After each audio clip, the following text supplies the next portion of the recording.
Hello और इस explainer में स्वागत है। देखिए, अगर हमने अपनी पिछली बातों पर गौर किया हो तो एक बात बिल्कुल शीशे की तरह साफ है कि सिर्फ पैसे बचाना मतलब अपने सेविंग्स अकाउंट में पैसे को आइडल छोड़ देना काफी नहीं है। अब टाइम आ गया है वेल्थ क्रिएशन की उस सबसे बड़ी उलझन को सुलझाने का कि भाई आखिर उस हार्ड अर्न्ड मनी को सही जगह पर ग्रो कैसे किया जाए। चलिए शुरू करते हैं। इस पूरी जर्नी को हम 5 बहुत ही सिंपल स्टेप्स में डिकोड करेंगे। पहले इन्वेस्टिंग के डर को भगाना, फिर ऑप्शंस को समझना, उसके बाद सिप की पावर, फिर कुछ कॉमन गलतियों से बचना और फाइनली शुरुआत कैसे करें। बस इतना ही। तो चलिए सबसे पहले बढ़ते हैं सेक्शन 1 की तरफ, ओवरकमिंग द इन्वेस्टिंग फियर।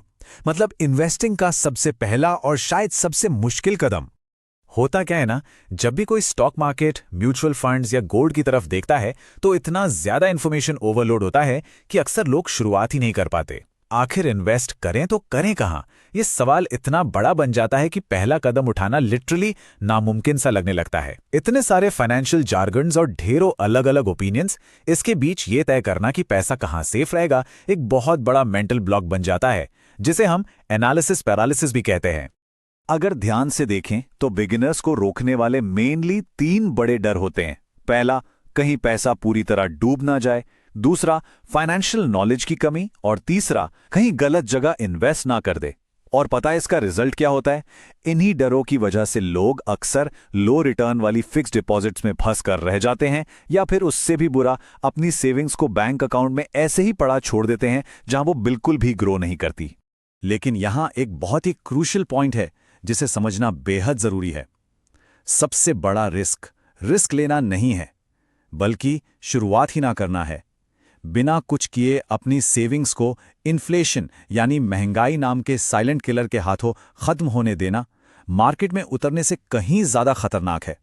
सोचिए, अगर पैसा इन्फ्लेशन रेट से कम ग्रो कर रहा है तो असल में उस पैसे की वैल्यू हर दिन घट रही है, लिटरली हर दिन।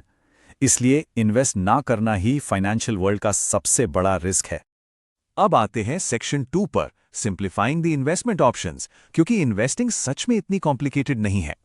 एक बार जब वो शुरुआती डर निकल जाए ना, तो एक मजबूत फाइनेंशियल फाउंडेशन बनाने के लिए कोई रॉकेट साइंस नहीं चाहिए। इन्वेस्टिंग को अक्सर बहुत हवा बनाकर पेश किया जाता है, लेकिन सच तो ये है कि हमें सिर्फ इन 3 बेसिक सवालों के जवाब चाहिए। कहाँ इन्वेस्ट करना है, कितना इन्वेस्ट करना है और कितने टाइम के लिए करना है। बस इन 3 पिलर्स पर फोकस करके कोई भी इंसान अपने फाइनेंशियल गोल्स को आसानी से अचीव कर सकता है। अब अगर इंडिया में इन्वेस्टमेंट के मेन ऑप्शंस को देखा जाए तो डायरेक्ट स्टॉक्स में हाई रिटर्न तो मिलता है, पर इसके लिए डीप नॉलेज और मार्केट को लगातार ट्रैक करने का काफी टाइम चाहिए होता है। गोल्ड स्टेबिलिटी जरूर देता है, लेकिन सच कहें तो ये पोर्टफोलियो को बैलेंस करने के काम ज्यादा आता है। ये कोई मेन वेल्थ बिल्डर नहीं है। इन सब के बीच अगर कोई सेफ और सबसे आसान एंट्री पॉइंट है तो वो है म्यूचुअल फंड्स। ये एक ऐसा परफेक्ट बैलेंस देते हैं जहां ग्रोथ भी है और सेफ्टी भी। तो सवाल उठता है कि ये म्यूचुअल फंड आखिर है क्या भला? ये एक ऐसा ब्रिलियंट मैकेनिज्म है जहां हजारों लोगों का पैसा एक साथ पूल किया जाता है, मतलब इकट्ठा किया जाता है। फिर एक प्रोफेशनल फंड मैनेजर जिसे मार्केट की बहुत गहरी समझ होती है, वो उस पैसे को सही स्टॉक्स में लगाता है। इसका फायदा यह है कि कोई भी आम इंसान बिना किसी टेंशन के स्टॉक मार्केट का हिस्सा बन सकता है, क्योंकि सारी रिसर्च, डेटा एनालिसिस और हैवी लिफ्टिंग एक एक्सपर्ट कर रहा होता है। मतलब स्क्रीन के सामने बैठकर चार्ट्स घूरने की कोई जरूरत नहीं। चलिए अब आगे बढ़ते हैं सेक्शन 3 की तरफ, द पावर ऑफ SIPs यानी रेगुलर इन्वेस्टमेंट का असली मैजिक। अब यहां आता है असली गेम चेंजर, जिसे हम कहते हैं सिस्टमैटिक इन्वेस्टमेंट प्लान या शॉर्ट में SIP। इसका सिंपल सा मतलब है कि एक फिक्स्ड अमाउंट रेगुलर इंटरवल्स पर इन्वेस्ट करना, फिर चाहे मार्केट हाई हो या लो। मान लीजिए हर महीने सिर्फ 5,000 रुपए की SIP की जाए। इससे एवरेज बाइंग का बहुत तगड़ा फायदा मिलता है। मतलब जब मार्केट नीचे होता है तो उसी पैसे में ज्यादा यूनिट्स मिल जाते हैं। इससे मार्केट को टाइम करने का सारा स्ट्रेस एकदम खत्म हो जाता है और एक बहुत ही सॉलिड फाइनेंशियल डिसिप्लिन बनता है। इस कंपाउंडिंग के जादू को समझने के लिए जरा इस चार्ट में ग्रोथ के पैटर्न को देखिए। अगर हर महीने 5,000 रुपए की SIP पर मान लेते हैं 12% का एवरेज रिटर्न मिले तो 10 साल के मार्क पर वो अमाउंट 11 लाख बन जाता है। अब इस पॉइंट तक ग्रोथ डिसेंट लगती है, लेकिन असली मैजिक, द रियल शो, इसके बाद शुरू होता है। 20 साल वाले बार पर नजर डालें, वो जंप करके सीधे 50 लाख रुपए पहुंच जाता है। ये दिखाता है कि टाइम कैसे पैसे को मल्टीप्लाई करता है। और सबसे हैरान करने वाली बात तो ये है कि अगर यही कंसिस्टेंसी पूरे 30 साल तक मेंटेन की जाए तो ये छोटा सा अमाउंट 1.7 करोड़ रुपए का विशाल पहाड़ बन जाता है। जी हां, 1.7 करोड़, सिर्फ 5,000 महीने का इन्वेस्टमेंट और इतना बड़ा कॉर्पस। यही कंसिस्टेंसी की असली ताकत है।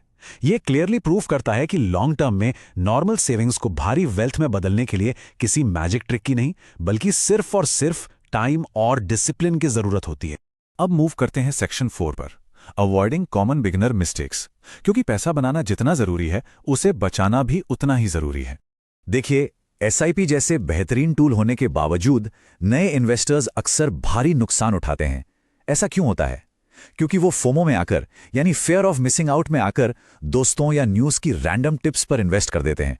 रातों रात अमीर बनने वाली शॉर्ट टर्म सोच रखते हैं और सबसे बड़ी गलती, मार्केट में थोड़ी सी भी गिरावट आते ही पैनिक करके अपना सारा पैसा निकाल लेते हैं। सच तो यह है कि वेल्थ डिस्ट्रॉय होने का सबसे बड़ा कारण कोई मार्केट क्रैश नहीं, बल्कि इन्वेस्टर्स का अपना बिहेवियर और इमोशनल डिसीजंस होते हैं। तो अल्टीमेट टेक अवे क्या है? वो ये है कि इन्वेस्टिंग में पेशेंस यानी सब्र से बड़ा कोई स्किल नहीं है। मार्केट कभी भी एक सीधी लाइन में ऊपर नहीं जाता, इसमें उतार चढ़ाव तो आते ही रहेंगे। लेकिन मार्केट को टाइम करने की फालतू कोशिश करने से कहीं ज्यादा प्रॉफिटेबल है शांत रहना और पैनिक में अपना प्लान बिल्कुल ना बदलना। जो इंसान मार्केट की वॉलेटिलिटी को बर्दाश्त कर सकता है ना, असल में वही लॉन्ग टर्म में रियल वेल्थ क्रिएट कर पाता है। और अब हमारा फाइनल और सबसे important section 5, how to start investing. इसमें हम कुछ एक्शनेबल स्टेप्स देखेंगे। किसी परफेक्ट टाइम या परफेक्ट प्लान का वेट करने की कोई जरूरत नहीं है। बस ये 4 बहुत ही सीधे और आसान स्टेप्स लेने हैं।